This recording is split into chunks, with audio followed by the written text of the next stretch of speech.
ओम नमो भगवते वासुदेवाय। हरि के व्रतों में जो व्रत सर्वोत्तम और पुण्यदायी कहा गया है, उन्हीं में से एक है कामिका एकादशी।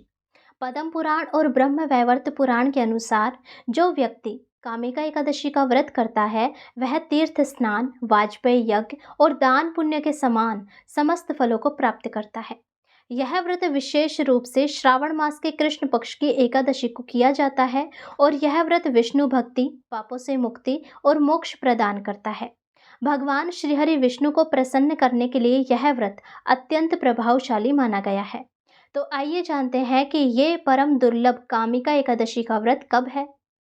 कामिका एकादशी का आरंभ होगा 20 जुलाई 2025 रविवार को दोपहर 12:13 पर और ये तिथि समाप्त होगी 21 जुलाई 2025 सोमवार की सुबह 9:40 पर।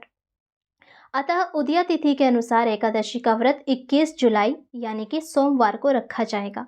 अब यहाँ पर जो भी भक्त इस व्रत को करते हैं, उन्हें दो व्रतों के फलों का फल मिलता है, यानी कि एक सोमवार का व्रत जो कि श्रावण सोमवार है और एक एकादशी का। तो इस दिन यदि कोई व्रत करता है तो भगवान विष्णु के साथ साथ भोलेनाथ की भी असीम कृपा प्राप्त करता है। आइए जानते हैं उस दिन सूर्योदय और ब्रह्म मुहूर्त कब है। 21 जुलाई को सूर्य उदय लगभग 5:35 पर होगा और ब्रह्म मुहूर्त सुबह 4:05 से 4:55 तक रहेगा और यही श्रेष्ठ समय है स्नान, जप और पूजा आरंभ करने का। कामिका एकादशी व्रत की विधि। दशमी व्रत को तैयारी यानी कि एक दिन पहले ही हमें तैयारी करनी चाहिए। दिन में सात्विक भोजन ले, मन, वाणी और कर्म से शुद्ध रहें। शाम को व्रत का संकल्प ले कि मैं भगवान श्री हरि को प्रसन्न करने के लिए कामिका एकादशी व्रत करूंगा। ब्रह्म मुहूर्त में उठकर स्नान करें। 21 जुलाई को सुबह स्नान के बाद साफ वस्त्र पहने, घर में पवित्र स्थान पर श्री हरि विष्णु का चित्र या मूर्ति स्थापित करें, दीपक जलाए, गंगा जल छिड़के और भगवान विष्णु को तुलसी पत्र, पंचामृत, धूप, दीप, पीले पुष्प अर्पित करें और जितना हो सके ओम नमो भगवते वासुदेवाय या फिर कृष्ण महामंत्र जो कि है हरे कृष्णा कृष्णा कृष्णा हरे हरे, हरे राम राम राम हरे हरे, तुलसी जी के समीप बैठकर इन मंत्रों का जाप करें। विष्णु सहस्त्र नाम और व्रत की कथा का पाठ करें या सुने।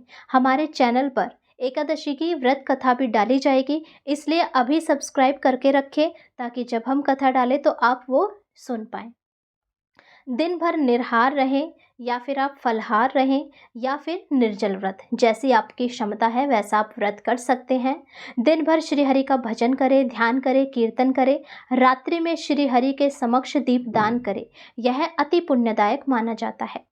अगले दिन द्वादशी को पारण करें यानी कि 22 जुलाई को सूर्योदय के बाद और मध्य आह्वान से पूर्व यानी कि 6 बजे से 8:30 बजे तक आप पारण कर सकते हैं।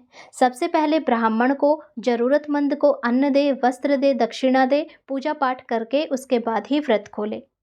समस्त पापों का नाश होता है यदि कोई इस व्रत को करता है और पूर्वजों को तृप्ति मिलती है। रोग, भय, दुख और दरिद्रता से मुक्ति मिलती है। मनोकामनाओं की पूर्ति होती है और अंत में मोक्ष की प्राप्ति होती है। कामिका एकादशी का व्रत करने वाला पुरुष 100 अश्वमेघ यज्ञों तथा 100 वाजपेय यज्ञों के फल के बराबर फल को प्राप्त करता है।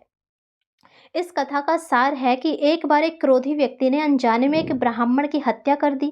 जब वह बहुत पछताया तो किसी संत ने उसे कामिका एकादशी व्रत करने की सलाह दी।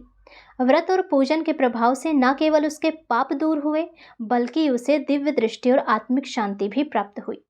और श्रावण मास में आने वाली यह एकादशी हमें सिखाती है कि जब मन सच्चे पश्चाताप और भक्ति से जुड़ता है तो भगवान हर अपराध को क्षमा कर देते हैं। तो आइए इस व्रत के माध्यम से श्री हरि विष्णु की भक्ति में लीन हो जाएं और अपने जीवन को शुद्ध, शांत और सफल बनाएं। कामिका एकादशी की आप सभी को हार्दिक शुभकामनाएं। हरि बोल, हरि हरि। यदि आपको ये जानकारी अच्छी लगी हो तो हमारे चैनल को सब्सक्राइब ज़रूर करें और जितना हो सके इस वीडियो को शेयर करें ताकि सभी को पता चल सके कि श्रावण मास की पुण्य फल देने वाली एकादशी आ रही है और वो भी सबसे पवित्र दिन सोमवार को। और जो कोई भी इस व्रत को करेगा उसे 2 व्रतों के बराबर फल मिलेगा और भगवान विष्णु के साथ साथ भोलेनाथ की असीम कृपा भी मिलेगी। हर हर महादेव, हरि बोल।